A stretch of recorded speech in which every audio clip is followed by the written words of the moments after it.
Welcome back to Touring the AFC South. And this team I haven't talked about as much in the last few weeks, but I want to show them some love and, of course, talk about their season.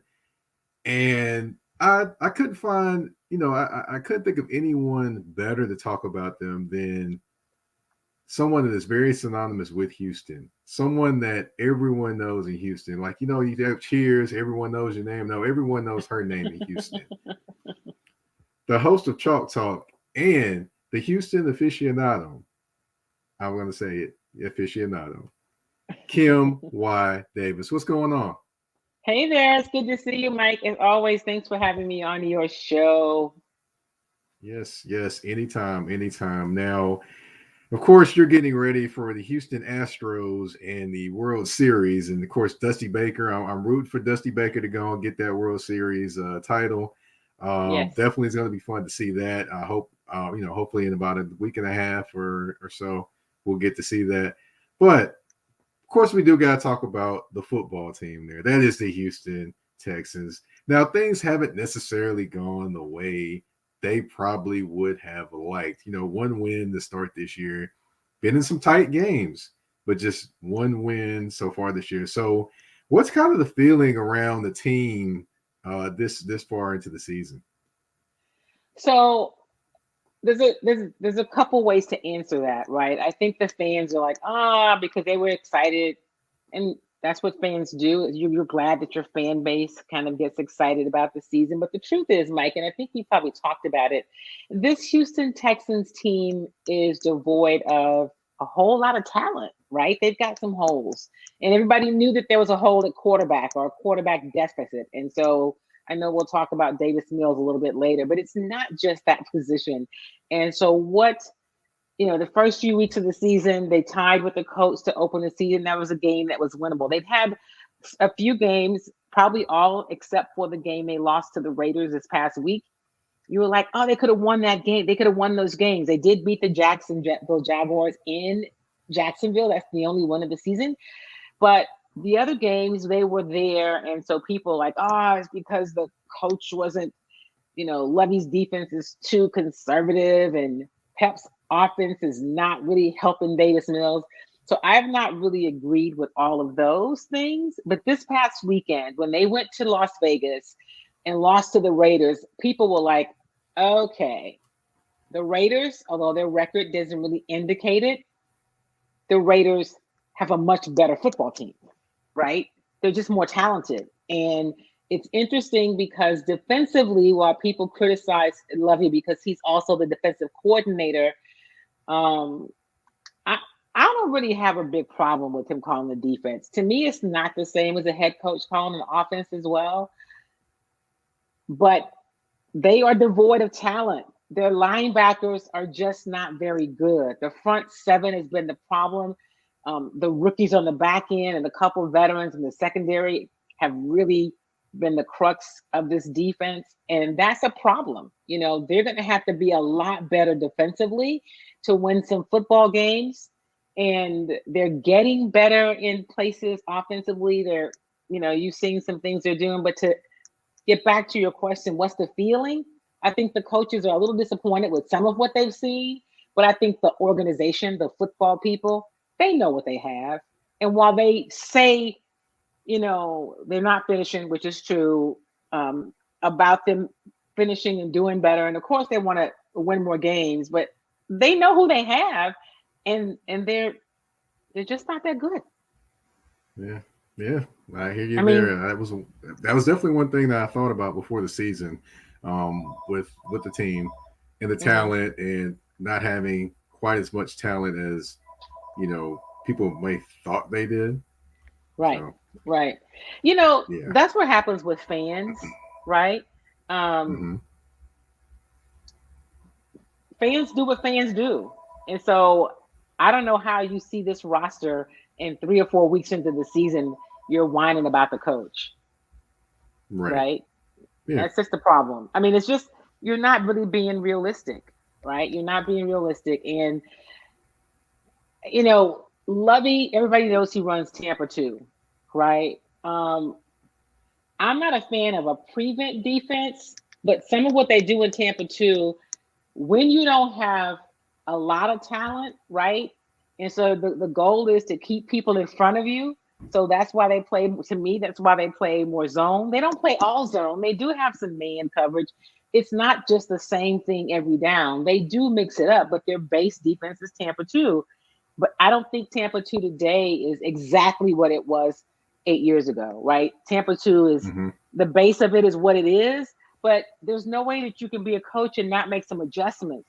But if you don't have the personnel to do some things differently, I, you know, I don't know. So it's been an interesting week because a guy who last year was thought to be he was a character guy and he was a leader on this defense, and he's a linebacker, Cameron Bruiser Hill, and of course what the linebackers do in this defense is key to how the defense performs.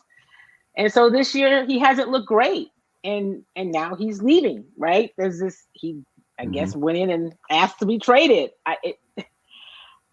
And so there's a young rookie out of Alabama, Christian Harris, who got injured in training camp.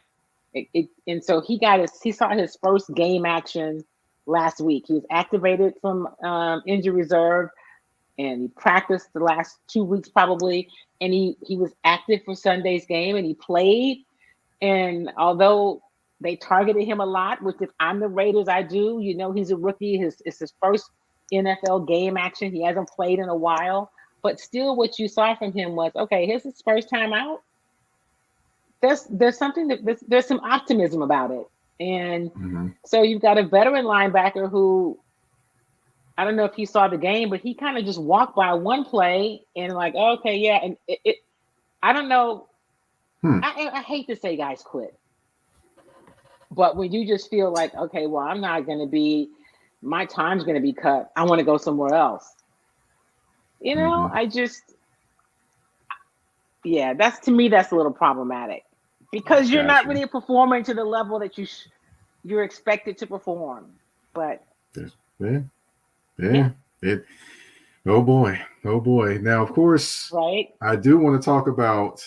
You kind of already addressed kind of a little bit of the feelings around Lovie Smith. I was going to ask you about that one, but you definitely kind of already put a bow on that one. But I have to ask you about our favorite quarterback, Davis Mills. Now, starting this year, he's got 7 touchdowns and 5 interceptions. His QBR's completion percentage are both down this year, and he's on pace for more interceptions than he had last year, given that he didn't play a full season last year as well. But, what is the feeling around him right now? I know the people that are watching him have some certain feelings, but as far as the organizational feelings, what's kind of the feeling you get about Davis Mills when you talk to the organization? So I know what they say, right? What the organization says is he's growing, he's getting better each week. They remind us that he's in his second season, but remember his body of work in college was limited. I think he only had 13 starts in college, perhaps. And so he didn't come into the league with a lot of playing experience. And then last year he played more because, Tyrod Taylor got hurt and he was kind of thrown into the starting lineup. And so this year he's a starter. And so he doesn't have a lot of, his body of work is small. So taking that into consideration, what I see from him are some moments, right? It's not good enough. I don't think I've seen nothing from him that says he's good enough to be the kind of quarterback that can take you to the next level. Now, if he had a top 3 defense around him and his offense was stacked, you had a number 1, your running back 1 and running back 2, you're a team that's rushing for 150, 160 yards a game. You know what I mean? Like you got to have stars all around him. And then you say, okay, maybe this team could get to a playoff. But the way the quarterback position is now, the expectation is that your quarterback it's going to win you at least a game or 2, right? I don't see that being Davis Mills. But you see some moments where he makes a throw and you're like, oh, that pass to Nico Collins was pretty good. And then you see him do some other stuff where he's tap dancing around in the pocket and, he's throwing a pick 6 late in the game. And, he's just,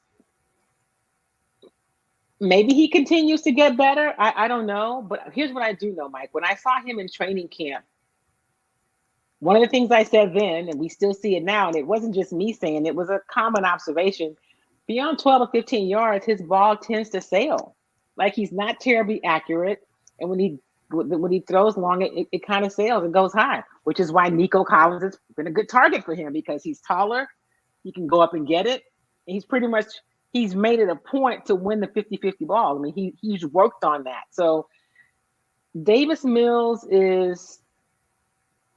will be in the league for a while. He's a good guy. He'll be serviceable. But I don't see it being him being the answer. And I think that this Houston Texans team, I think the Texans should draft a quarterback every year until they get their franchise quarterback. And even then, you should probably draft him because you've got to have a backup in case your franchise guy gets hurt, right? Quarterback is such an important position in the league that you can't afford to not keep looking for the one that can lead your team because it was such a quarterback-driven league. Right. That's true. That's true. Yeah. Now, of course, we do have returning person to the tour in the AFC South inbox, Mr. Vincent Thomas. He said he has a question about the Texans. The Texans front office, are they putting in effort to build a team that can compete, or are they waiting for that guy in the draft to build around after losing Deshaun Watson? Yeah, I don't think they're trying to, win the draft, right? And here's, I'm a firm believer that you don't build a winning football team with trying to, we just say it, tank to get a higher draft spot, right? Because you've got to at some point build a winning culture. You got to start someplace. It doesn't just start when you get that first pick. The other thing is the Texans have so much draft capital because of what they got in a trade for Deshaun Watson. They don't have to be bad this year to have good options next year, right? They're going to get Cleveland's pick in number one. That's going to be a top 5 pick at this point. They're going to have their own pick. So they'll be fine in terms of having draft capital. I just think that what Bill O'Brien and Jack Easterby did to this team for years really put them in a hole, right? They were in cap hell hole, right? The cap was all jacked up. They didn't have any capital in terms of draft picks because of these awful trades they had made. And the roster had just been depleted. So they are really in a rebuild. And although they were kind of in a rebuild last year, Nick Caserio went and got a lot of, kind of one-year veterans because they were all into the culture thing. And so now this year, I think is really the for real start of the rebuild. So to answer your question, Vincent, no, I think they want to win. But if you look at this roster and you just go down the roster and you'll go, who are these people? Right? Now, there's some good young guys, right? Dameon Pierce has been exciting. So far, they'll win on Dameon Pierce. Jalen Petrie looks like that was a good move. Derek Stingley Jr. Okay. I mean, there are some, and they've got some young players, and the secondary is probably their strongest position on the team, right? Mm-hmm. So they've got some pieces, but I think they would like to be better. Now, I don't know if Nick Caserio would say, "Oh, I need more." I'm sure Lovie Smith is like, "We got to get some wins," because that's what coaches do, right? Coaches want to win. Right. Front offices might want to have more picks, but at some point you need to create an environment where the picks can prosper, and being bad is not that place. Right, that's true. That's true. Now you did bring up Mr. Dameon Pierce. Now he is 504 yards rushing, which is 4.8 yard per carry average so far, which is great. I mean, nobody saw this coming from him. I mean, do you think that what you're seeing from him is he's going to be a key piece in them building and moving forward, or is just a fact of this is not a very talented offense and he's going to get the football? No, I think both. They're not super talented, but I think he's going to be a key piece, right? When I saw him at training camp, I was like, wow, okay. what you get from Damian Pierce is exciting. And I think the reason, people look at when he was drafted, and then you look at how much he carried the rock when he was in college. He wasn't the kind of back that carried the ball 20, 25 times. That's not the kind of back he was. Now he's gotten to that 20 carry a game. If you're going to be a starting quarterback in the National Football League, like Lovie says, you got to be able to starting running backs rather are carrying the ball about 20 times a game, right? And so they've they've gotten him up to that point. Fans and some people in the media wanted him there from week one. He should have the ball more, but he never carried the ball like that in his career. So the coaches never said we're easing him into it, but I thought they handled it the right way. I think he's the real deal. He runs hard. He's smart. He's excited about running. I think, let me say this, Laramie Tunzel, who has not always been known to really focus on run blocking, has been run blocking, right? He's got the way he runs has Laramie Tunzel like, well, let me block for this young cat right here because he's going to hit this hole. And I think that's the kind of excitement he brings to the offense. And you've seen him, if you've seen some highlights, where he actually put this team on his back when they beat the Jaguars. So, the team is lacking some talent, but he ain't one of them. He's the real deal. They've had a better running game this year than they've had in a few years. It's been a minute since they've had a back that's done what he's done. Now, on the defensive side, they have not been able to stop the run. So, which is going to be a problem facing a Derrick Henry because that's what he does. This is true. Now, of course, you did bring up Derek Stingley Jr. and Jalen Petrie. Now, Petrie has been solid at safety, and he had one game where he had an interception. I believe he had a fumble recovery as well. And Derek Stingley Jr. got some praise from, I think, Devontae Adams or someone that watched the game about how he handled Devontae Adams. He only had 2 catches on Derek Stingley Jr.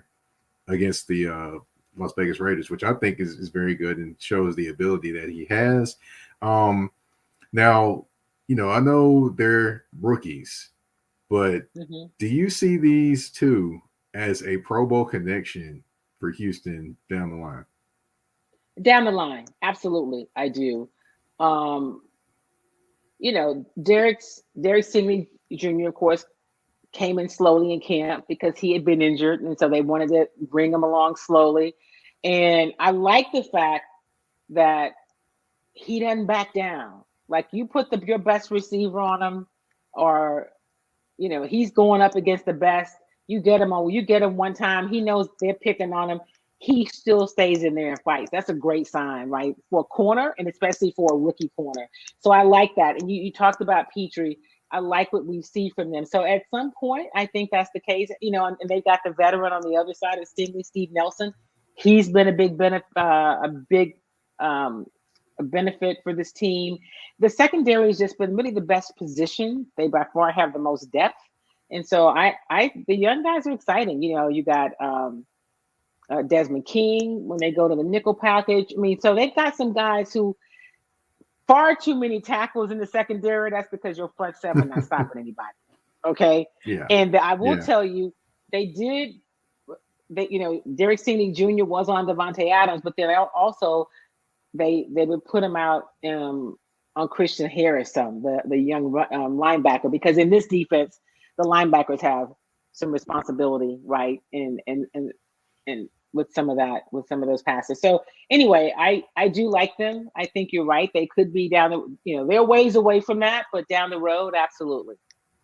Yeah, they're very interesting to me. I mean, I definitely didn't get a chance to watch Petrie, and of course, he did play in the Big 12, where defense is kind of absent sometimes. But he'll there'll definitely be some talented guys, and I can definitely see them being a Pro Bowl connection back there. Now, I do have to get to the game now. The Texans and the Titans. This game, anyone knows that's watched this game. The Texans and the Titans. Throw the records out the window. Yes, just throw them out, because this game is always going to be nip and tuck the entire time, no matter what the records are, especially when the Titans play in Houston. I mean, last year, you remember they had a sack on Ryan Tannehill. He shrugs it off, rolls out and throws a pass and connects. And then a few years back, remember in overtime, Vince Young takes Yeah. off, runs the touchdown, wins the game in overtime. So those kind of moments happen in these games quite often. So in this one, what do you think that the Houston Texans, aside from Dameon Pierce, what do you think offensively is something that they have to do to kind of get at the Titans and kind of put their defense in distress? So, they've got to protect the ball, right? And they've got to be a little aggressive. You're going to have to get the ball to Nico Collins. Davis Mills and Brandon Cooks have not been quite the connection that they were previously. And so it could be a combination of things. One, perhaps Brandon's lost a step. I don't know. I'm sure he's a little frustrated and just, this is where we are with the team. But he did resign in the offseason, and you knew who the quarterback was. So I don't know if that's the answer, if that's the problem. But Dameon Pierce, they got to run the ball. They've got to convert on some third downs. They got to score touchdowns, right? They can't settle for a lot of field goals. They're going to have to get in the end zone, because what we know is that one of the things that has been the Achilles heel of this Texas defense is the run game, which means there's a pretty good chance the Titans will be in the end zone a few times.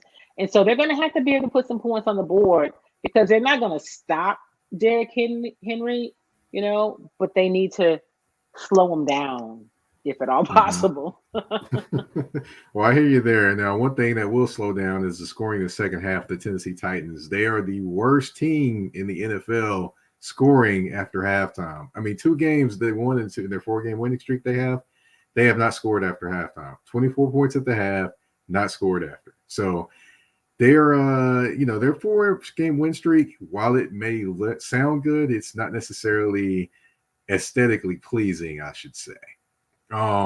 It is better than the alternative. Yeah, it's definitely better than the alternative. I will say that. Now, of course, defensively, I mean, I'll say this. I'll throw this point out there about the Texans and something they should look at.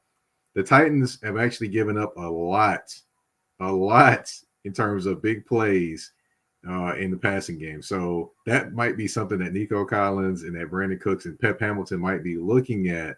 Because Roger McCreary and Caleb Farley have been a couple guys that have been targeted by opposing defenses and can be got. Now, I say this, McCreary is solid as a corner, but, he's a corner. You're going to get beat sometime. You're not going to get beat all the time. But Caleb Farley's kind of been just a little bit of the more inconsistent guy, which a lot of Titans fans are not liking very much, being that he is a former first-round draft pick. Well, defensively. Okay, go ahead. Yeah. I was going to say, I didn't even talk about the tight ends. I want to at least mention what Jordan Akins has been doing, right? They got in O.J. Howard. He made some big plays early. Jordan Akins, who has been with this team before, they brought him back as a free agent, and he was on the practice squad. They elevated him. He's been really good. The thought was that Brevin Jordan was going to step into that role at tight end and really make some noise. He had some injuries, and so Jordan Akins has kind of been the guy there. And then there's Philip Dorsett, who caught a touchdown against the Raiders, who we saw some flashes in camp. So they've got some guys that who knows where they can, they can find the connections. But the key is that Davis Mills is going to have to be comfortable. He's going to have to be able to slide in the pocket a little bit, and he's going to have to be he's going to have to be a little more accurate, right? There's some balls that he throws and guys should catch, because what's the rule? If you put your hands on it, you should catch it. But you got to give them a little more to work with too. So I think those are going to be some things they have to do offensively. Yeah, and then throw another point out there that the Titans front seven up there, they definitely have gotten to the quarterback. And the thing is, their front, not even their linebackers, have been the ones getting to the quarterback, and that's been a huge thing. Now, if they can, the Texans can somehow hold them out, then potentially some big plays can happen. But if not, then you're going to see Bud Dupree, Danico Autry, Jeff Simmons, all those guys meeting at the quarterback, which isn't a good thing for Davis Mills, because you don't want to be counting how many lights are in the stadium.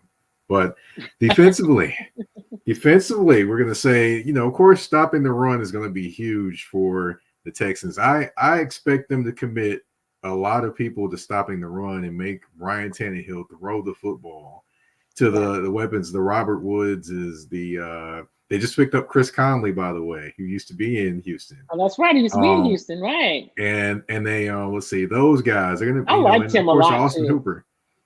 Well, the one thing I will say about Chris Conley, he's going to get you one good go route during the game. Now, the matter is he going to catch it, or are they going to give him the football? That's the two things that you wonder about. But he definitely does have speed to burn, and he's not a small human being either. That's what people don't understand. Right. But defensively, I just what can you say? I mean, I think they should crowd the line of scrimmage and make Ryan Tannehill throw the football. If Ryan Tannehill plays, because of course he's nursing an ankle injury right now, so it could be Malik Willis potentially too. So, kind of what are there any other things that I'm missing perhaps that they could do? So, this team doesn't do a lot of blitzing, right? That's not what they do. That's not really a part of the Lovie defense. But I guess they really want to stop the big plays, right? And this defense is really designed to take the ball away. So every snap, they're trying to go get it.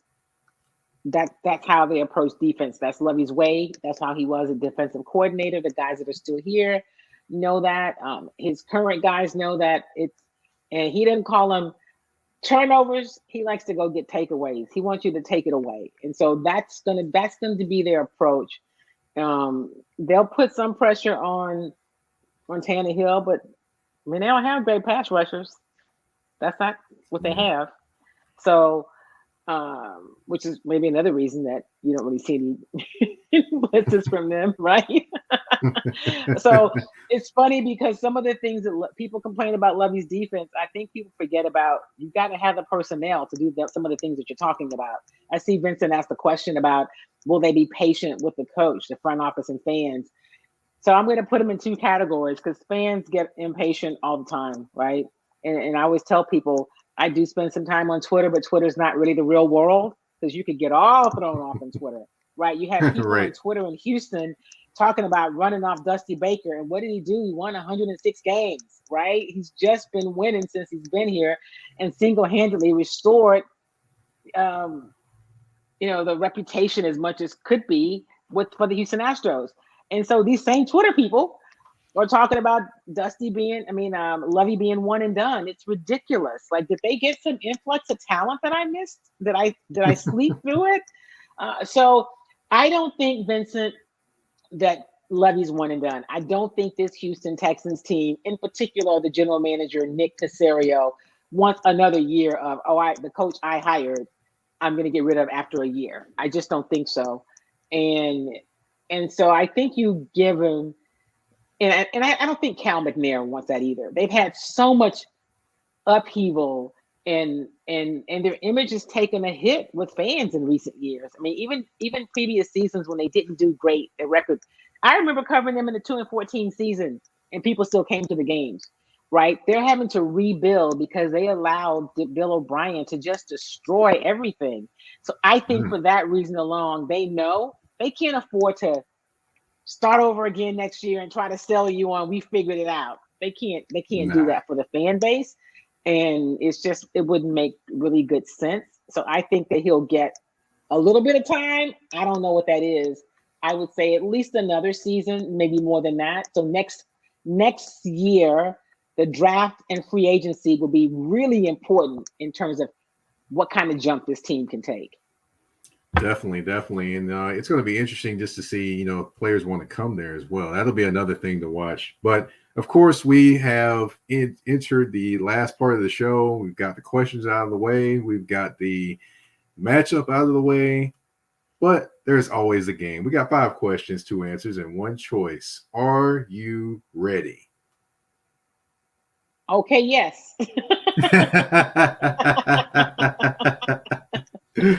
All right, let's see. We've got I'm going with Houston Texans wide receivers that everyone knows. I know him as Beats by Dre, but everybody calls him Andre Johnson.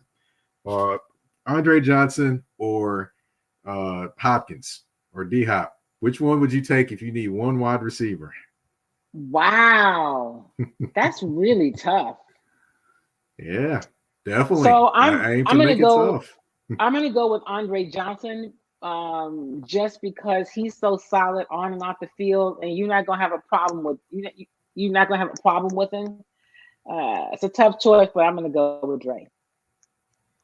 Got you. Now I will say this though: Yeah. every time I think about the Houston Texans versus the Titans, I always think about Cortland Finnegan getting Right. beat down in the I middle of knew that it. I field. know. The original version of Beats by Dre, right there. The original version. He Right. should have coined that So then, but so on Andre like too, right? So on Andre like, right?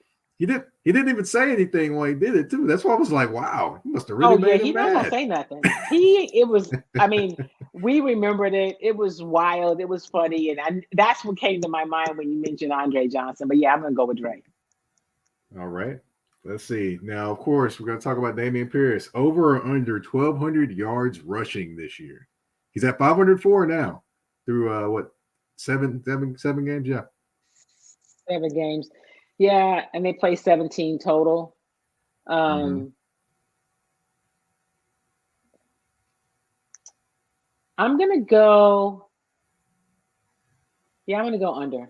I have him being somewhere between 1,000 and 1,200, but I'm gonna go under. I hope I'm Okay. wrong, All right. right? I Because he had figured a you'd say hundred that. yard game against the Jaguars, and then lost the yard, ended up with 99, right? So I feel like yeah, I think it's gonna be under, but it'll be close. All right. Now, Jordan Akins, you brought him up. I was going to actually bring him up in the game section. More or less than 400 yards receiving this year for him.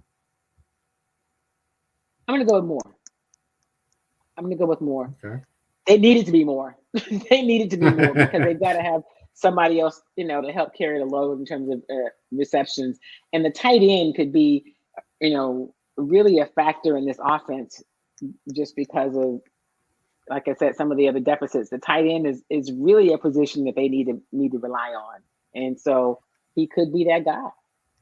Yeah, it's kind of to me. I thought Brevin Jordan would, like you mentioned, Brevin Jordan. I thought he would Yeah, be the guy to step up this year, but unfortunately, it just hasn't happened, and it may not happen. Unfortunately, it may not um, happen. We thought so too. He looked great in camp, but so did Philip Lindsay last year. I mean, I'm not comparing him to Philip Lindsay. I'm just saying you got to do it in the season. So hopefully he gets healthy and he mhm. can take that jump.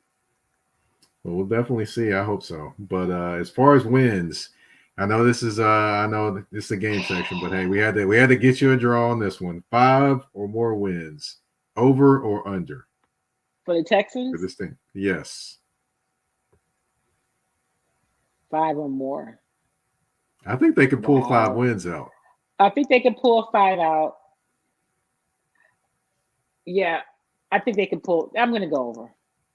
Okay. All right. All right. I think they can pull 5 wins out. I'm just Yeah. trying to figure out I in my mean, they mind. should I'm have like, beat. They should have beat the Colts, right? They should have won right. that one. I mean, Should have there's beat the other Broncos. should have beat the Broncos. Um, Mm-hmm. who else did they play? I'm The trying to think in my Broncos, mind. the Chargers. No, Uh, I can't yes. remember. Let me look. Why should I guess? Let me just look at the schedule really quickly.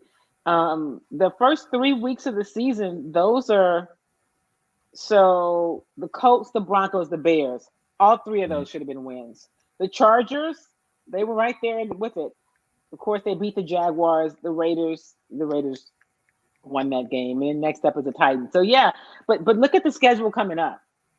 After Mm-hmm. the Titans, it's the Eagles and the Giants.